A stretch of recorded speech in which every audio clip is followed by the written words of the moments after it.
Welcome to the Stoa. The Stoa is a digital campfire where we cohere and dialogue about what matters most at the knife's edge of what's happening now.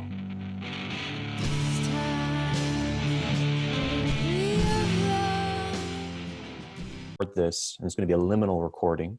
So at the end, anybody in this room who wants to veto the recording, we will delete it and destroy it. If you don't want your face shown, just go off camera. But so we are going to record it with this unknowingness of what we're going to do with it. If no one vetoes it, it's going to get posted on YouTube. So Jared, Jason, you want to do like three of us just check-ins before we kind of introduce today?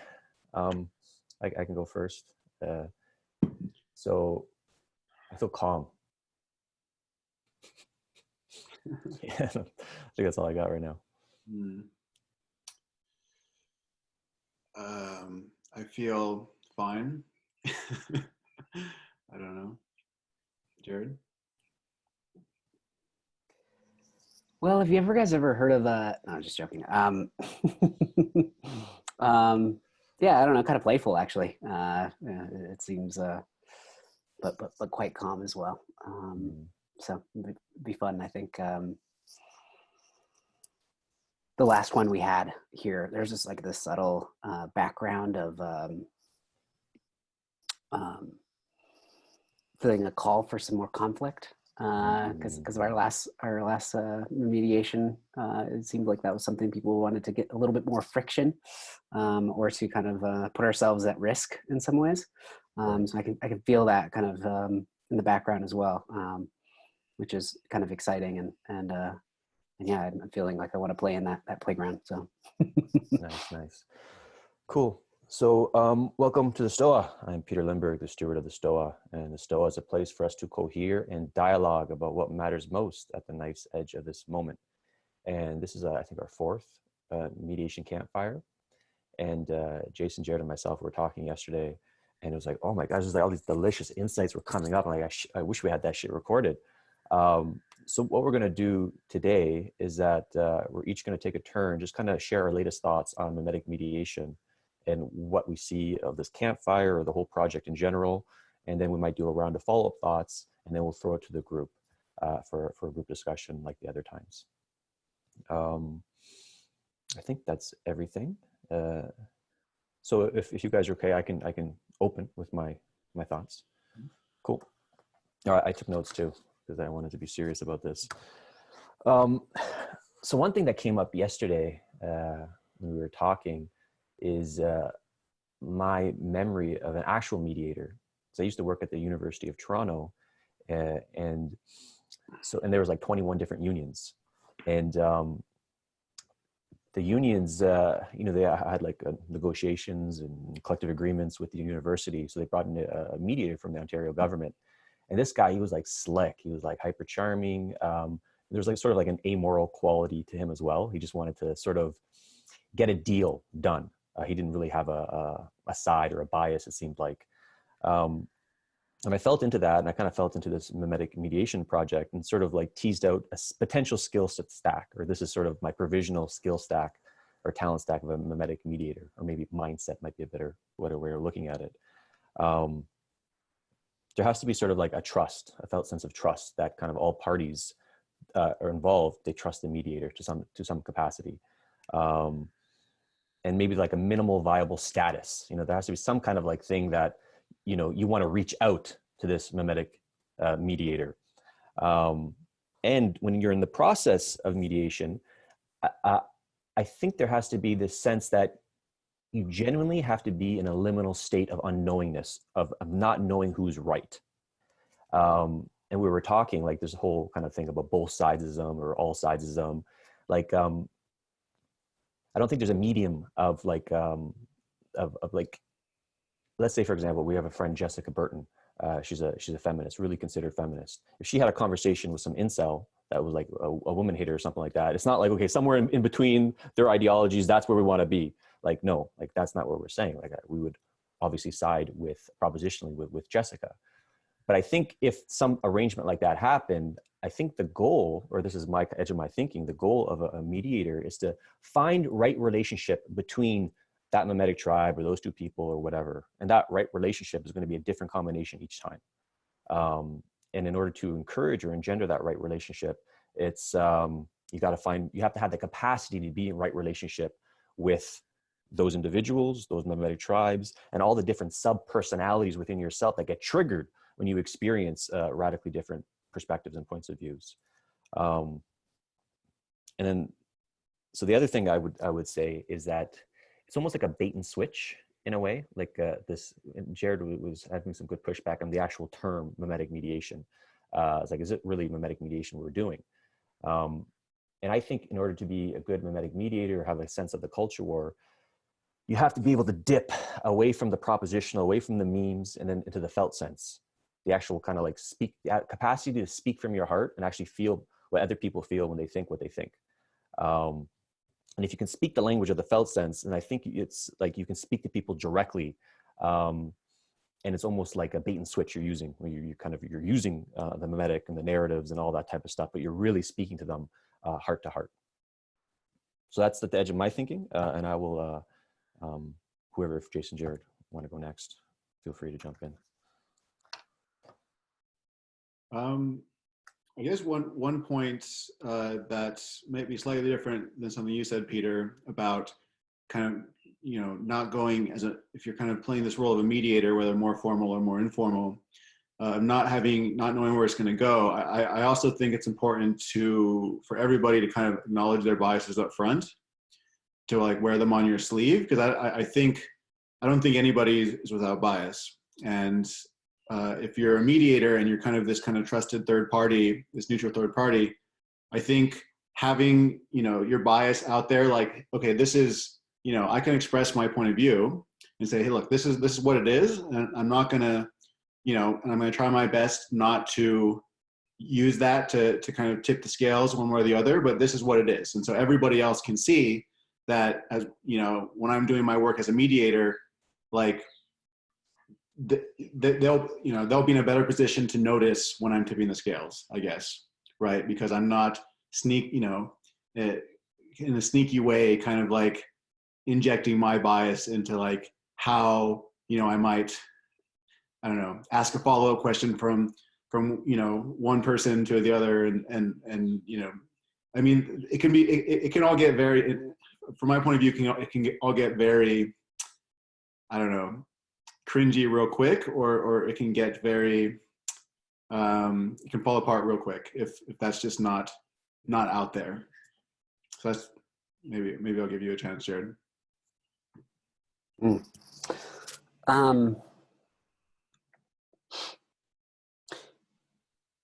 Yeah. So I guess kind of abstractly, the way I kind of see mediation is, or memetic mediation, whatever we're calling this, is really like simply being able to see other people's perspective. Not fully, because it's always, because we have a kind of different reference point. But to see that, we have to kind of remove, or we have to kind of see it from our own perspective from the outside in, and attempt to see their own perspective from the outside in. And so really, like, I think the mediation is what's happening when the space in between the ideas or the perspectives is kind of illuminated, right? Like it's made, this becomes a connective tissue. It's like the space in between is kind of alive, where everybody is looking there to try and orient and understand each of the perspectives included. And to kind of pull in this, like, how we're framing our own cognitive biases and agendas and ideologies. I think that the best kind of framing there is just to see simply that, like, when we're mediating, if we're the person in between, we're trying to illuminate that space, but we should still see our own kind of emotional attachment to beliefs that are arising as just another interlocutor, right? So we're not removing ourselves just from the two that are, or maybe it's a group, but we include ourselves, our own ideas and biases in that thing. And so to Jason's point, that means kind of airing it, like maybe, as I think it would be a valuable tool for the mediator to say, like, hey, I'm trying to be impartial here, but I also, have a background of, I have a lot of family here, so it's hard for me to completely go there or something like that, or I'm feeling some sort of emotional resonance. But this also does point to what Jason's talked about, is like, this is, the same types of mediation is happening.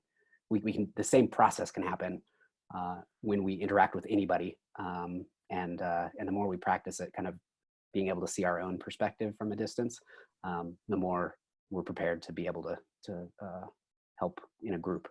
And this does kind of point to some of the more spiritual elements of this too, which is kind of finding the interworkings of the attachment to the ideas that arise.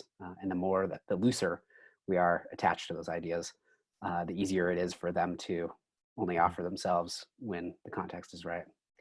So yeah, I don't know. That's just what you're saying. This is how I'm kind of seeing it from my perspective.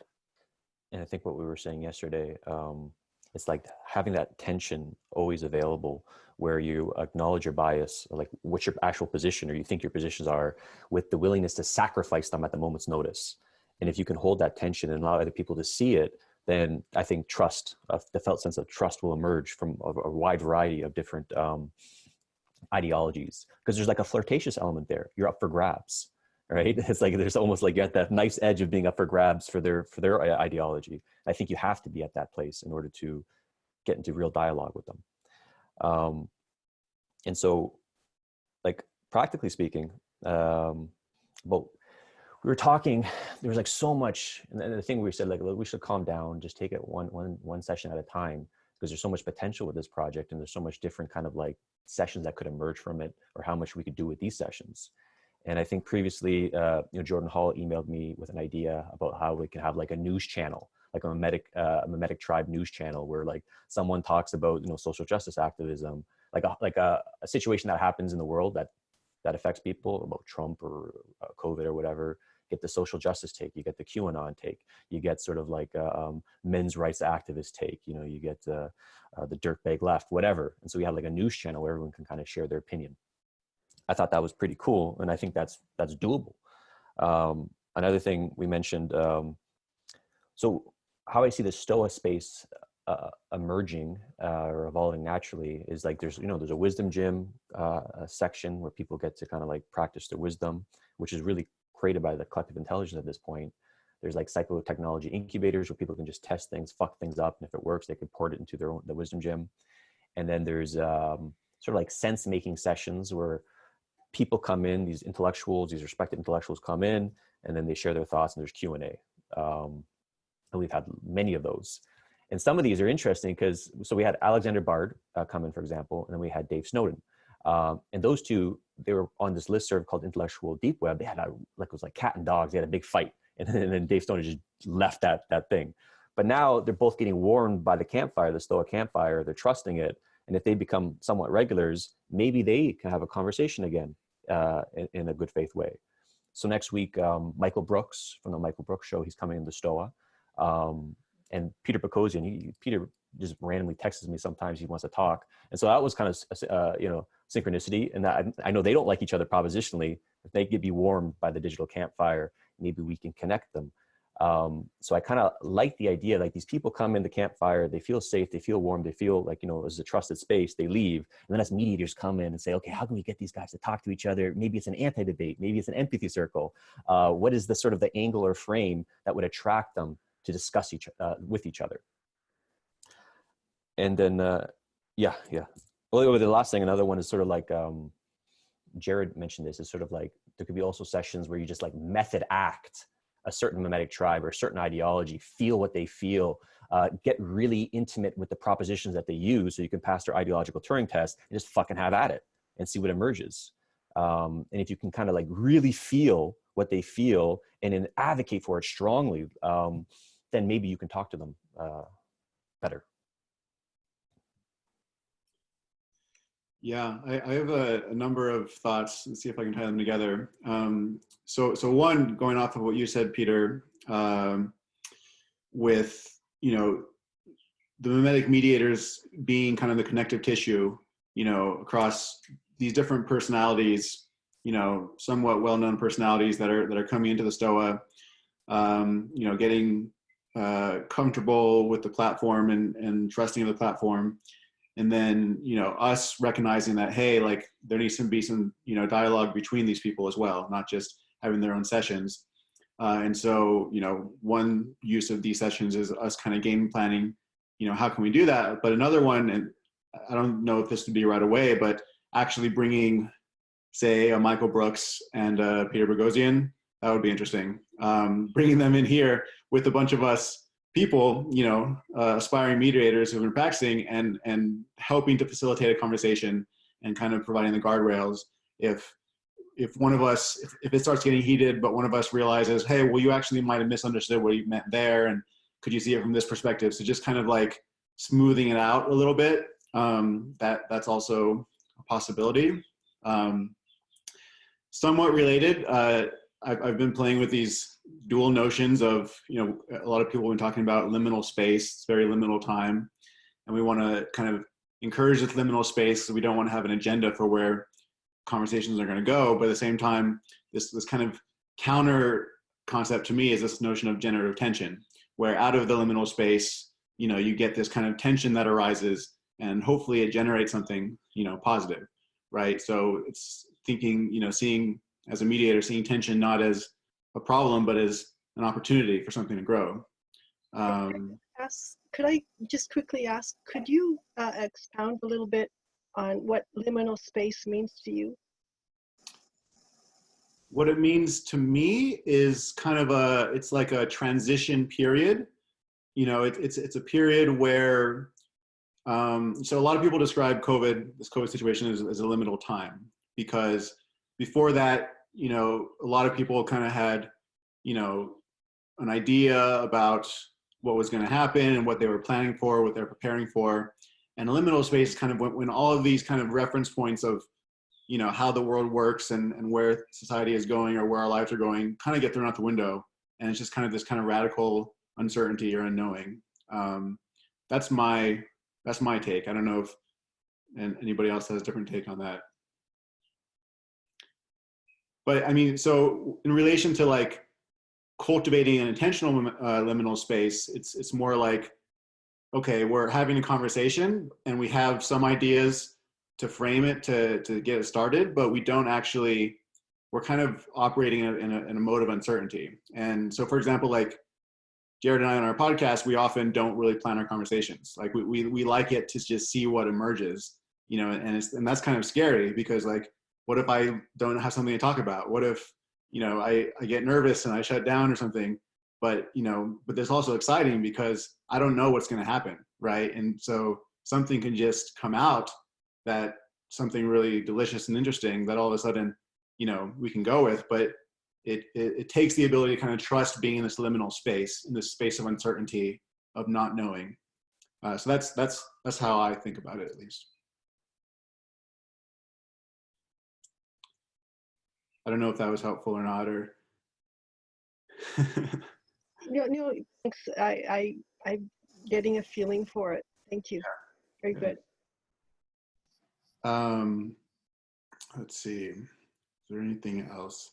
Generative tension and. Oh, so yeah. So there's that. So, you know, it's just something these two concepts I'm playing in my mind of like liminal space and generative tension, and they seem to be kind of this yin yang situation for me. It seems like I think about like well, you know, on one hand, the opposite of liminal space is this kind of sense of certainty, but it seems like if you think about it in terms of what can arise out of liminal space, well, all of a sudden these polarities arise of like, you know, and perhaps different competing worldviews, right? And so there's like this tension, right? But that tension can be, you know, you can think of it as generative tension, that it actually creates something, and you go, you know, form arises around it. And then you get to a certain point, and then all of a sudden, I don't know, you go back into liminal space. I haven't really thought this out very much. It's just something that's like kind of, you know, I've been kind of a concept I've been exploring. But, you know, one more, if I can remember the last thing I wanted to bring up.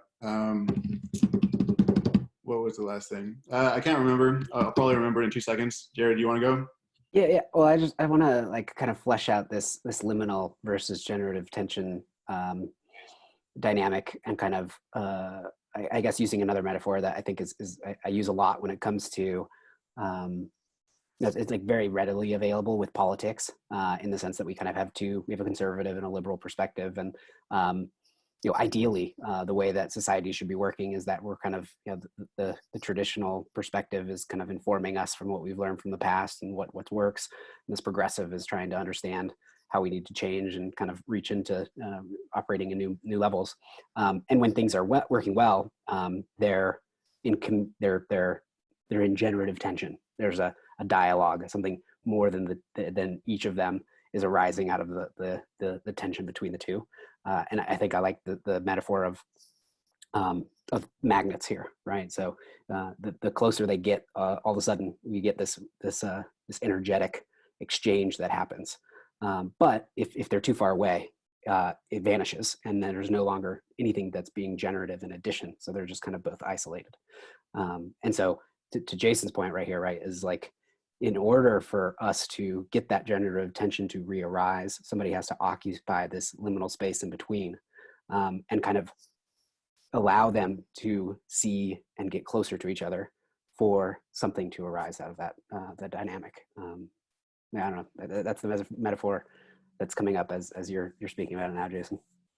So, Jason, before I hand it over to the group, do you have any closing thoughts or opening Well, thoughts? I have one more thought. It's a little bit unrelated, but it's one more angle that I've been thinking. So up until now, we've had different kinds of sessions. We've had a session where, we had an inquiry about what kind of internal cognitive dissonance or what kind of warring ideas are happening within yourself, right? And we had a whole session where, people were able to express, this kind of tension within themselves, or you can say it's kind of an internalization of the warring ideologies or ideas or memes in the outside world, but sometimes we're also torn apart or split, right? And me, like the memetic mediation kind of works on many levels and works within ourselves, and works outside. And it's kind of a contemplative practice to be a memetic mediator, from my point of view, is because we're having to internalize this dissonance and work with it ourselves. Right. And so I'm wondering, but so we've had these different kinds of sessions, and now we're kind of having a session where we're getting a little bit more meta and kind of talking about it. Whereas last week, Jared, I know I wasn't there, but I know you had a conversation like with a specific issue with a couple of people, and like, with these different angles on it. And so that was a very different thing than the time before that. And now we're having a meta thing. But I like this idea of kind of rotating modes where we have like, a mode where we're talking about kind of object level, memes and memetic tribes or whatever. And then, another session where we're having more internal contemplative type of conversation. And then, maybe every third or fourth time we have kind of a meta conversation. Okay, how is this going? What needs to change, right? Mm-hmm. But we only have the meta kind of conversation like every third or fourth time, right? Because we don't want it all to be meta, because we want to get into it as well. So that's my last thought. Yeah. And just to plug our upcoming papers at the side view. So what you were just discussing about kind of mediating the sort of the subpersonalities, the internal psychodynamic aspect, that I think that was what you're writing about in the side view partly. Yeah. And then just as a good, like, you and I were originally trying to co-write a paper, and we couldn't mediate between each other. So we just kind of wrote our own papers. But that felt like, even though there was maybe some annoyances that were flying around, but I think that we ended up in right relationship there, because I think independent papers were needed for that. So I think that's coming out at this Adam Roberts side view in next week, I think. Mm-hmm. So I'm going to open it up to... I wonder, Peter, can I just add one little quick thing? I'm always drawn to get some visual metaphor here, because it seems to help my brain. But to Jason's point, the project here is largely to like kind of understand what this to understand what this memetic mediation is, because we don't really know. This is a process of figuring it out. In a lot of ways, I see that kind of like putting a puzzle together, and building a puzzle kind of requires us to spend time, like, very, very specifically and narrowly focusing on the shape of each individual piece and how they fit together. The color of it, it has a lot of different dynamics. And then other times, to Jason's point, like the meta conversations, is kind of us like taking a step back and looking at the whole picture and being like, all right, now where are the gaps? How is this connecting over here? You know, what areas are more or less developed? Where should we concentrate on here? So yeah, the meta level is you know, very kind of a broad, as broad of a perspective as we can employ to figure out then where to go get back to putting piece by piece together. Yeah, and my whole sense there is that, you know, this is memetic mediation trying to find itself right now collectively. And maybe the three of us are just like one page ahead of some people, but like we're not that far ahead. We're not epistemic authorities in this thing. And I think there's a discovery of what it is and what it could be and how to do it. So if anybody, I will trust, everyone can just unmute themselves. We'll trust your discernment.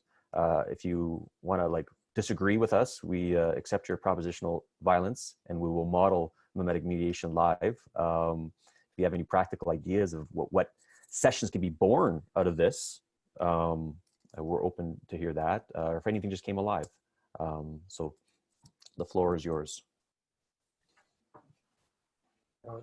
You mind if I share what the role of a mediator is, or how I think a mediator should be? Sure, yeah. All right.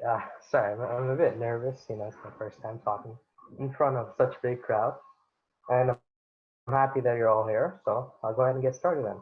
Well, I think that a mediator has like a really hard job to be able to stand outside of the conflict that may happen and to be able to just emotionally distance yourself from the group. So it's generally that we're more likely to be attracted to these emotions. And so we have to be, in a sort of way, disciplined to make sure that, to not let ourselves become biased. And so when I think of like really tough decision makers, it generally has to be in a position where it becomes unethical to do those choices. So for example, if you're a big political player, you might have to pick policies between immigration.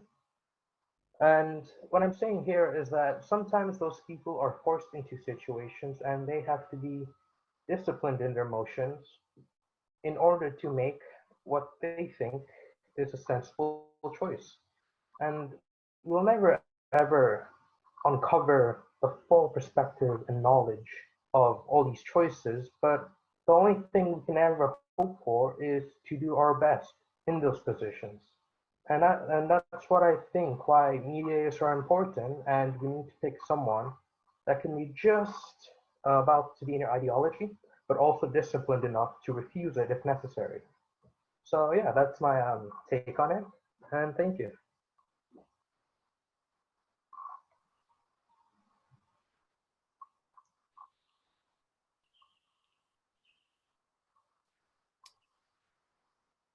Does anybody else want to respond to that, or come with a different angle?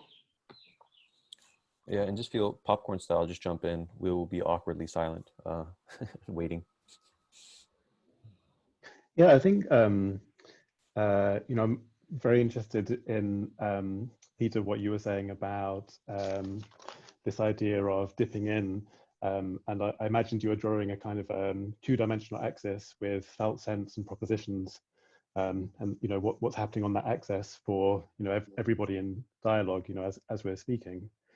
One of the questions that came up for me was in memetic mediation, you know, where is this mediation actually? Is it sort of happening, you know, within bodies, between bodies, within concepts or ideas, or between concepts or ideas, and what is the role of the tribe here? And how do we face conflict and do conflict? And, you know, what does it mean to look between tribes for conflict, you know, in preference to looking sort of within tribes for conflict? And in response to what the last speaker was saying, this idea of standing outside, I think is very tricky. You know, what might an outside space be, you know, in memetic mediation? It's difficult to imagine.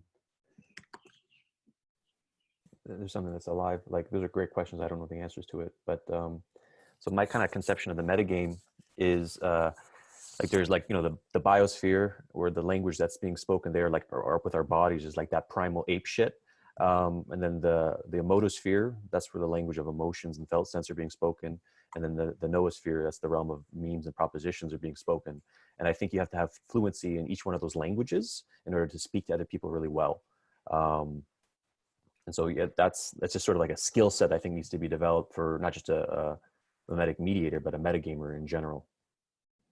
And I think your questions are excellent. I would say something here. I have a bit of a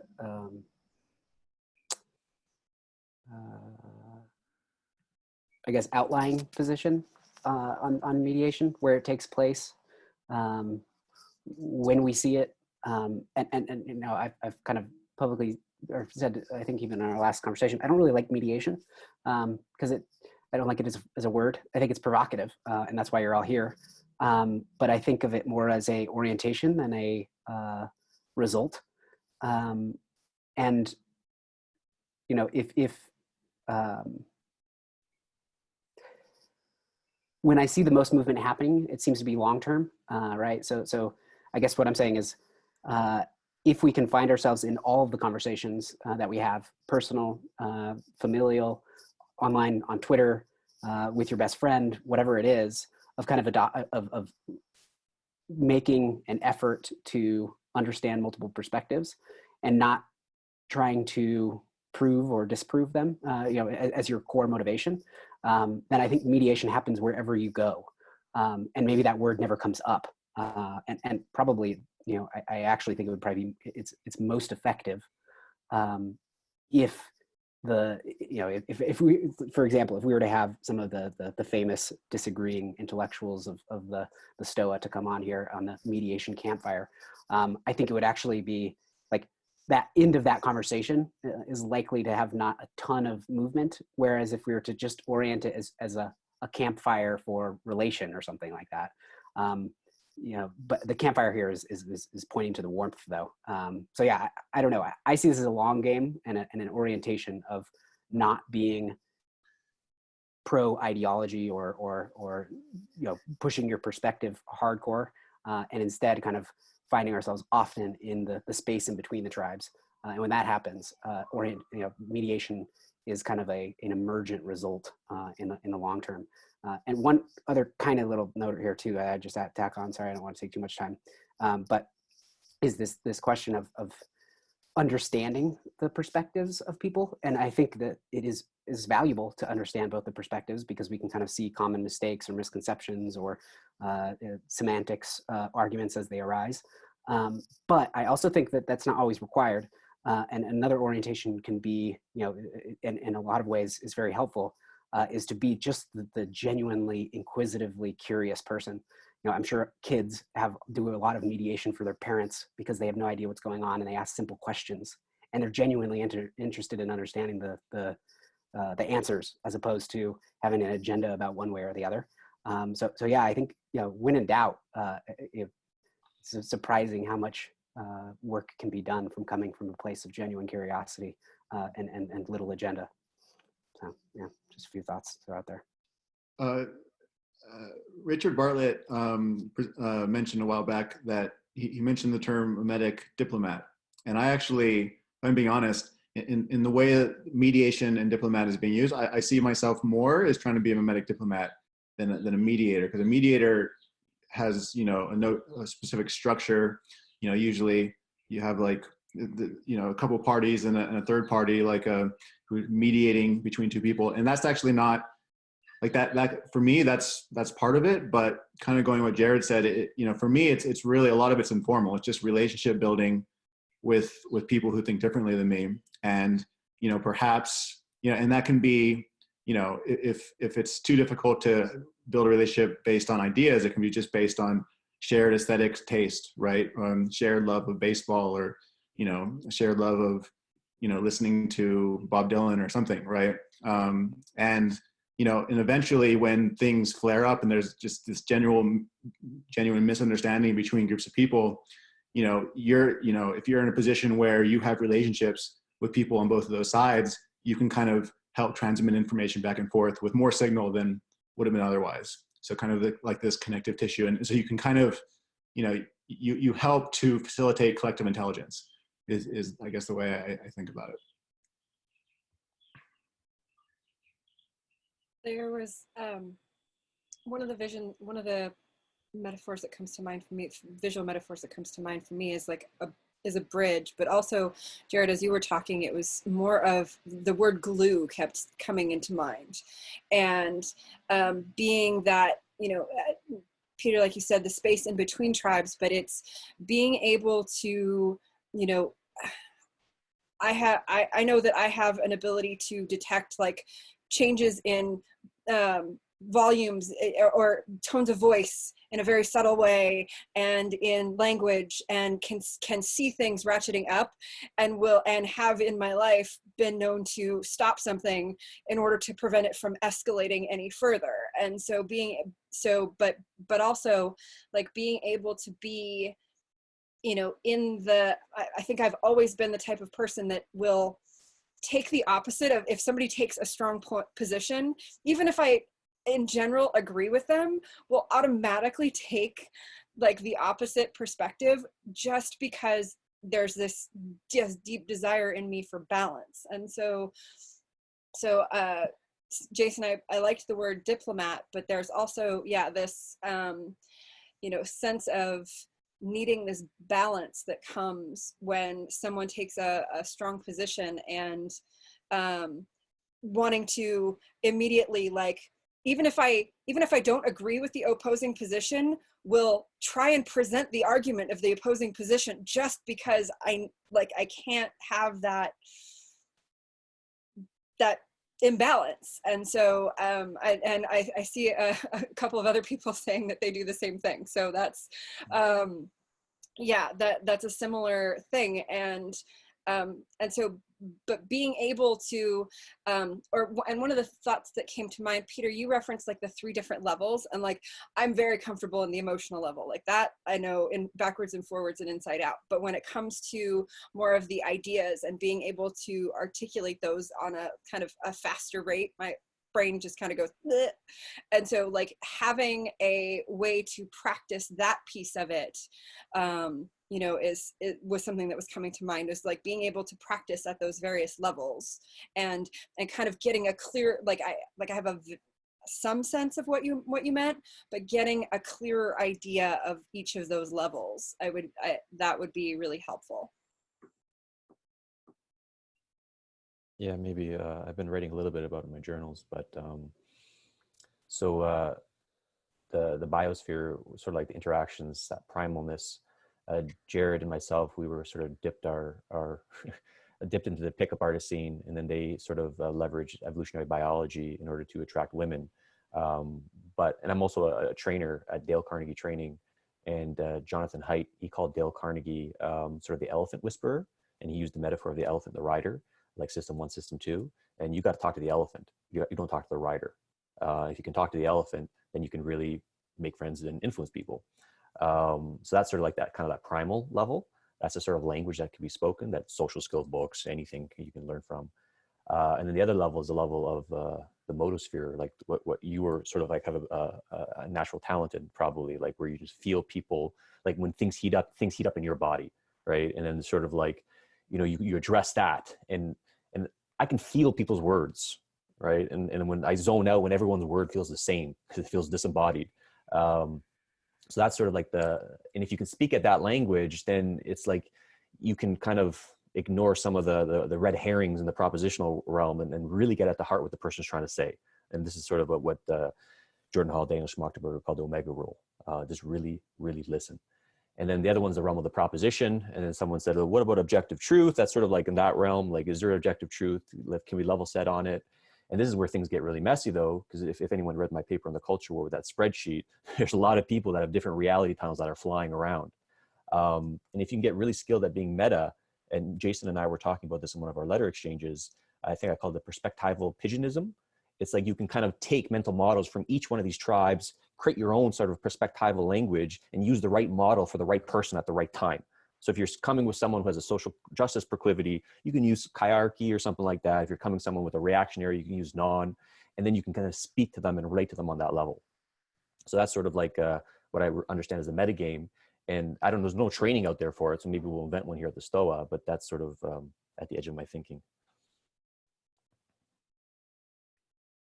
I want to jump off the last sentence you said, Peter, about training, where that came up before, and now I think would be appropriate.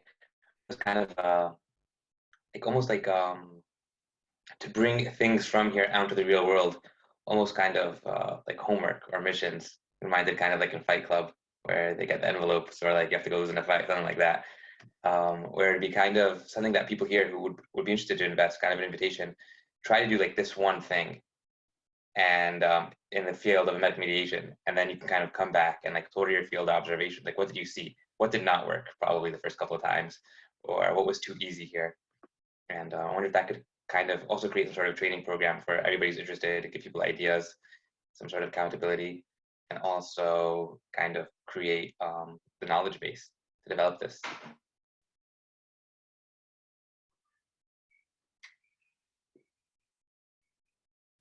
Yeah, I like that. Hello, everybody.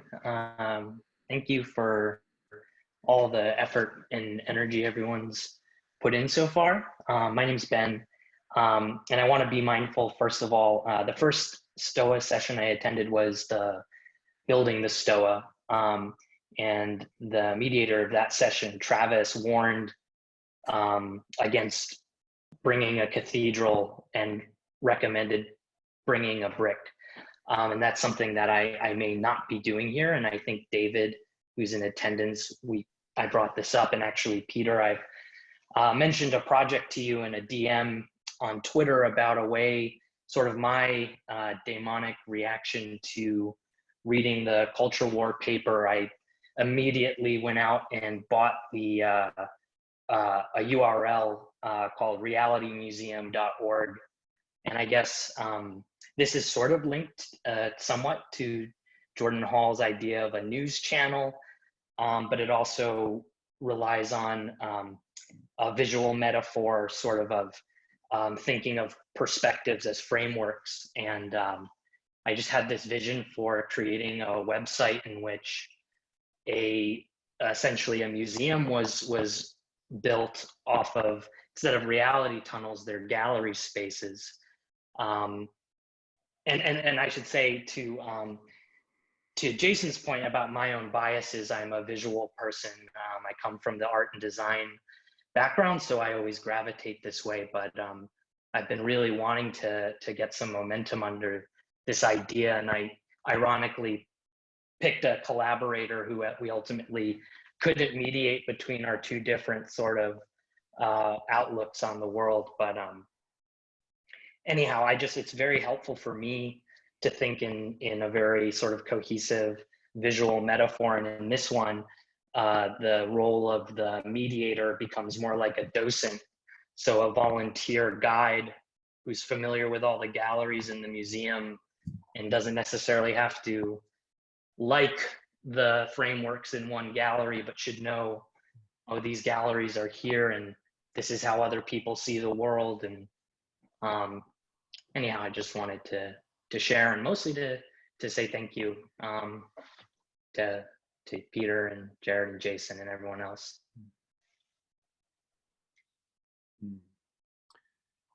I think that's intriguing. One thing that comes up for me is, from my perspective, I don't think anybody would ever be able to understand enough, the whole memetic landscape. So if you were to have something to develop something like that, it seems like you need a lot of collaborators from people from different backgrounds to help curate. And that's probably what you had in mind anyway, right? Because I don't think, for me, it's like memetic mediators is like, we kind of have to lock arms and try and cover the whole space. And many of us are going to come from, way more on the right, maybe more on the anarchist, or the, from the left, or, all over the place. And we're, each of us has probably a special set of skills mediating between certain kind of memetic clusters. But I don't, at least I can't, I can't even imagine trying to cover all of them and understanding them well enough to like I couldn't go into QAnon, like there's no freaking way that I would try and do that. But, you know, but if somebody else can, and then I can mediate with them, it's like there's these multiple levels where the mediators mediate with each other, but then they all cover, you know, different parts of the map. But then they come back together and hash out any remaining issues among themselves. But yeah, I don't know if that was helpful, or if Ben, if that was relevant to your idea. Absolutely, I've bitten off far more than I could chew by myself. But yeah, thank you.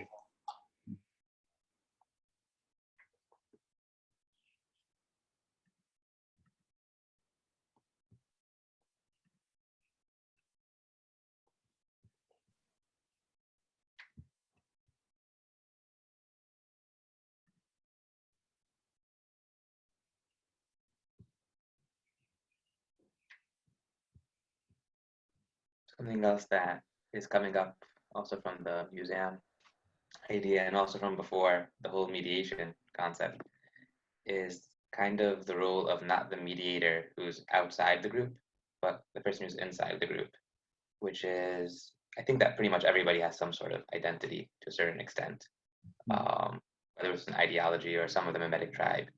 And I wonder if there could be better mediation, not being a third party, but being one of the two people in a two-party role, or coming as a representative.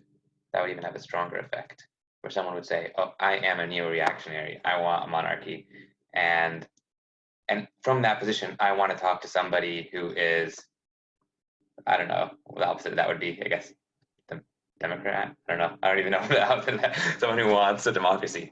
But I want. I wonder how that would, if that would be more powerful than being a third party. Well, I think we're all insiders in some memetic clusters, right? Like we all, and that relates back to, you know, putting our biases on our sleeves, is because we are all coming from a place, and that's perhaps where we can be the most effective, is if we can see our own biases and know that they're biases, but we can also represent that perspective in a way that's constructive, you know, when engaging another perspective. So I got a question, maybe for Jason, but also for the group, about the biases, like putting it on your sleeve and stuff like that. I'm becoming more bold in my writing, just kind of like speaking my truth, but I'm speaking it in such a way where, you know, I could be disabused of the propositions if I'm presented with a good argument. But like, you know, I'm talking about like masculine and feminine type stuff. And at times, even though I don't consider myself a conservative, it might sound like it to some. And so there's like a sensitivity of getting canceled for myself if I'm too bold with putting my thoughts out there. Because it's like, if you just take one snippet of what I said propositionally, and then without the context of the whole letter, or even the context of the spirit of how I'm writing, and then you almost fossilize me as sort of like this disembodied proposition that's wrong and evil. So I haven't figured out how to be in right relationship with that, but I'm curious what you think about that. How does a memetic mediator sort of play chess with cancel culture? This is Jason and the whole group. I would say very skillfully. I think one of the talents that can be developed as a memetic mediator is learning how to speak truth in a way that avoids the really obvious triggers that will get you canceled. Of course, you know, a lot of people know that now. You know, I know that, for example, you know, a lot of neo-reactionaries on Twitter are very good at speaking in code, right? Getting their truths across to each other and to some on the, you know, without getting canceled, you know. And so, but at the same time, you know, that also might feel limiting as well. Like, oh, I have to think about which word I'm going to use because this one is unnecessarily triggering. But there also might be a case where it doesn't matter, like the truth you want to express, there's no papering over it. Like it's gonna trigger people as well. And that in that case, that's, there might be a time and a place where you have to take that risk, and there's no way to avoid the unnecessary triggers. I don't know.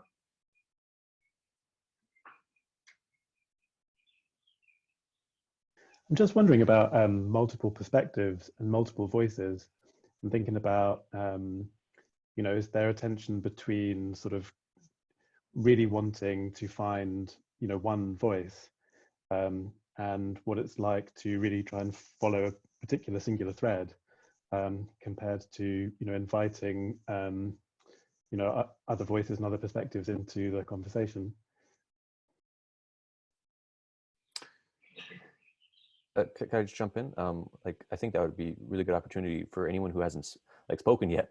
We have about 10 minutes. So if anyone hasn't spoken yet and wants to answer that question or share their thoughts, feel free to do so.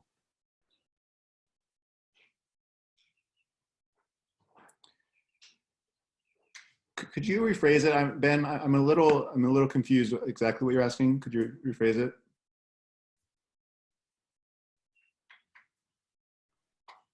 Well, maybe some of the ideas, or even skills or activities that have been presented have been around the idea, for example, of a single tension. And so, in a sense, it might be easier to bring in a second and a third and a fourth tension, where the focus is on one. So, you know, maybe it makes more sense to have a single focus.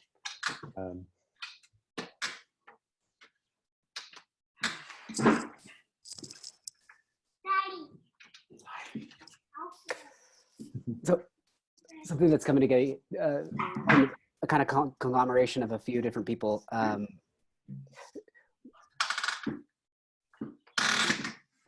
Airing our own biases, right? Like, really, fundamentally, this is like admitting that none of us are not, that every one of us is a hypocrite, right? We have a ton of different beliefs, identifications, and the closer we look at them, we realize that there's a lot of intersections where they're in disagreement with each other.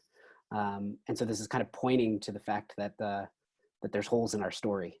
And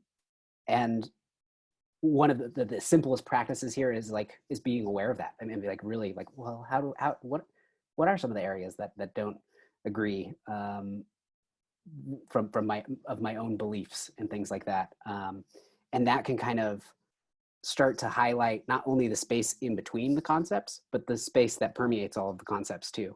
And both of these things kind of give you a little bit more release and a little bit less capture and kind of constriction around the ideas.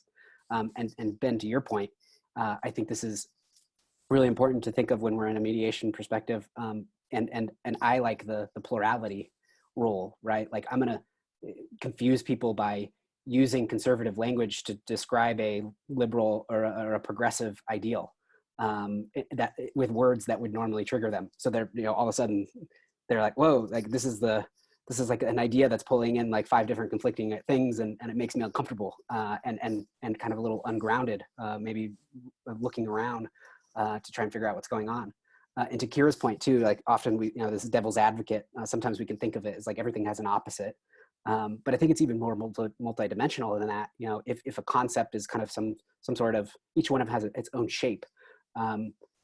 Anywhere around, and this is a 3D shape too. It's not just a circle. But, you know, any elements around the entire ideal, the complex of ideas that hold it together, can be explored, challenged, questioned, and one of the things that I find the most useful to get people to start loosening some of their grip on ideology is to, like, look for the places that are less clear for them, and then all of a sudden it becomes, you know, this idea that they had a solid idea of what something was, starts to be challenged a little bit when we try and understand where the boundary is, when we really look closely and see that's like, well, it's maybe not quite there. So yeah, this is, you know, ambiguity, nebulosity, kind of openness, like these are all things, you know, this is where mediation arises from, and the rigidity of patterns and ideas that we have captured is what we're trying to, you know, to kind of break those apart and let them relate and see each other.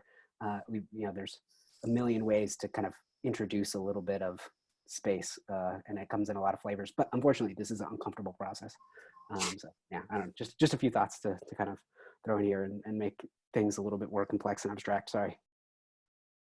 Can I speak to some of this? Sure.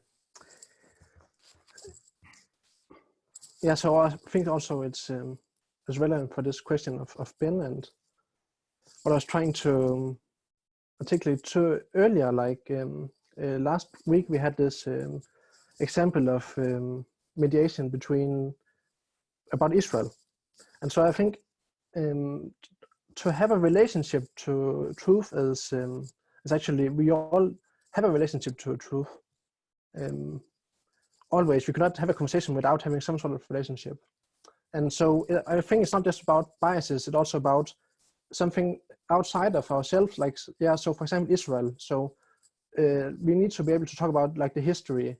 And so there can be different sides to it, but still there's a grounding, like say what happened in 1970 or 1980, or who did what, like it's, so yeah, so there can be different perspectives, interpretations, and even facts can be disagreed upon, but still I think there's this level of what the content is. Like, I think content is, for me, the best word, that we need to have a relationship, and how to have a relationship with content is also part of mediation. And also, so yeah, if it's something you don't know so much about, then you would have a different relationship than if you're an expert. Like if you're an expert in Israel history, then you could have a different mediation than if you were not knowledgeable in this area. Thank you. So we got 3 minutes left. So if one person has closing thoughts, anyone, then I'll make some closing announcements.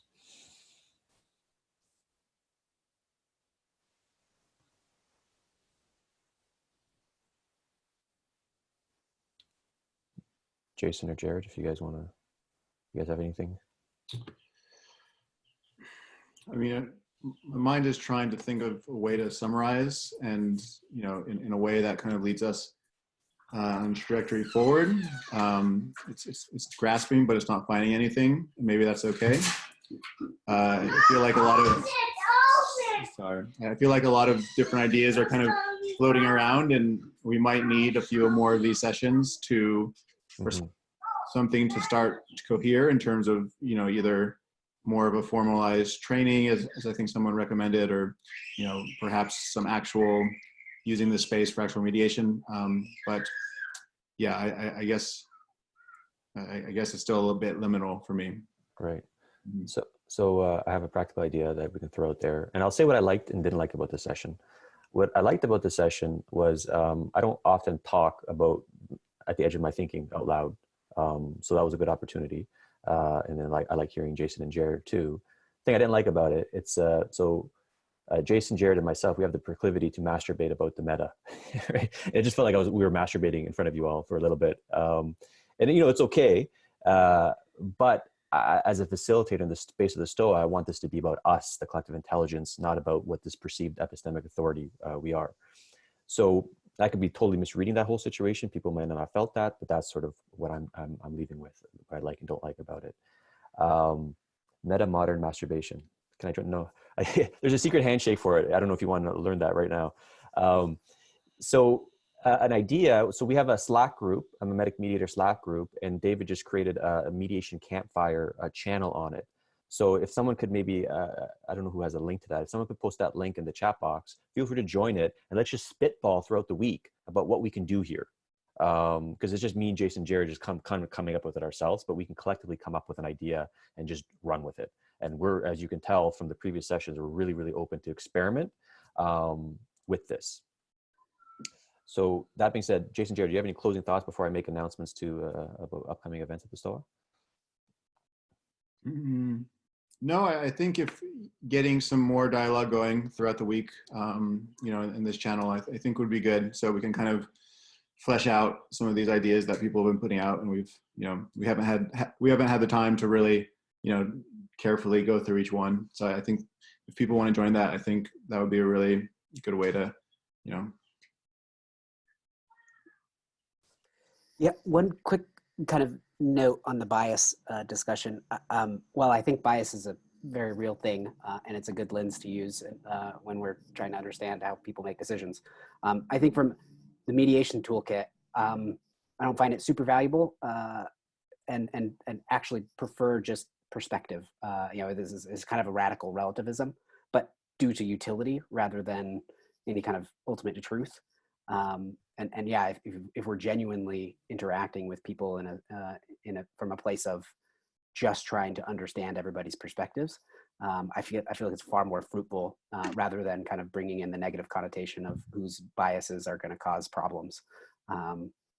So just a little thought on that. And then the last thing, as we're closing, Peter, I know we did mention the play acting role, and I loved Benjamin saying that if anyone wanted to be like, hey, I'm this, somebody want to argue against it, yeah, like I'm very much I'm open to triggering anybody that would like to be triggered.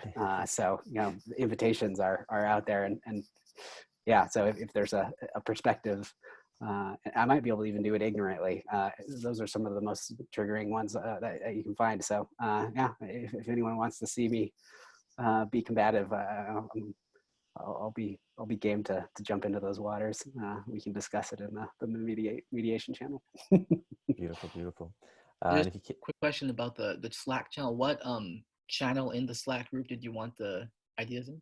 So David created one called Mediation Campfire, or he has or will, and you just have to like. There's two of them now. There was already one. Now there's a second one. Okay, so join one of them. Join the one that's most popular. And we'll go from there. We'll figure it out. Great, thanks. And if you can't figure out how to join the Slack, Jason, Jared, and myself are not hard to find. You just message us somewhere, and then we'll get you on it. So thanks everyone for coming. I'll just make some upcoming announcements. So these haven't been posted yet. I just want to tell the lineup for next week. I'm so excited. So we have Soryu from the Monastic Academy, the head teacher there. He's coming on Monday, talking about monastic conversations. We have Thomas Bjorkman, the guy who actually coined the meta crisis. He's like the main funder of Emerge and Rebel Wisdom. He's coming in on Tuesday. Michael Brooks also is coming on Tuesday from the Michael Brooks Show. Brad Blanton, that popular self-help author called From Radical Honesty. Nora Bateson's coming on Wednesday, both Brad and Nora on Wednesday, and Greg Hendricks, and then Justin Murphy are on Thursday, and then Davude's next week. So that's in addition to all the Wisdom Gym. So we got a packed lineup. It's going to be dope. I'm going to post it tonight. And then tonight we have, if you want something more fun and light, we have an oxytocin party at 8 p.m. Eastern time with the beautiful Rhea Sun. And we're just going to chill and relax. So yeah, join us. And that you can RSVP on that one, the stoa.ca. All right, everyone. Thanks so much. It's been a pleasure as always. Be well. And Jason, Jared, do you have like a couple minutes just to debrief?